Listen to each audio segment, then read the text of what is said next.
دمکوژی سلیویا کیس بتنه 7 سالی خزانه و گود بوی ده تو هیا سنت کرن و اوه دابونری تکه که گلک زیانه تندروسی جبوشنان پیدا دکد. روژه که بری رو رسمن سنت کرنه دست بکن کیسی جمالا خوروی که دکوی ده گندگی لعواس و نگیرو لولات کینیا.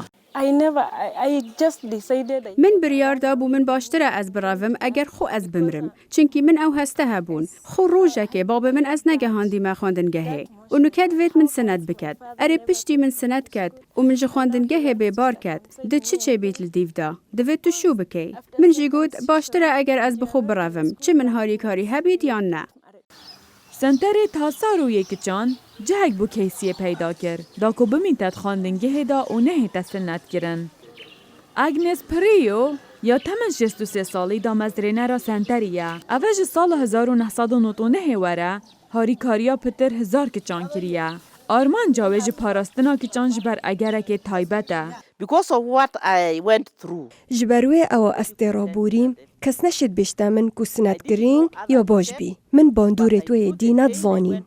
بله اسوی ایشانت زانم او کو استرابوریم. او روژ حمیه خوی نشمت هات. بله بو کسی خم نبی. و پشتی و سرهاتیه اسمازم بیم. ولات کینیا جسال 2011 وره سند کرنا کچان یا قدغه کری.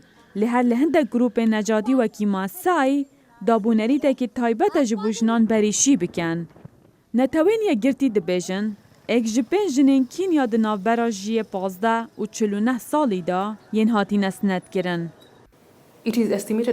دیتا تخمین کرن که نها نزدیک 200 میلیون کیج لجهانه به آوایی که هاتی نسند کرن. هر روز هاتی تخمین کرن که حتی سال 2030 15 میلیون کیج دی که جیوانا بین 15 و 19 سالانه بین سند کرن. اوجی هجمارکا گلک مزنه که نابت امریکی بدین بقومت. چالاگوان دبیجن که جواک و خیزان کینیا پتر پشگیری گیرن دوید دا که سند کرنا کچان بدو ماهی بهید.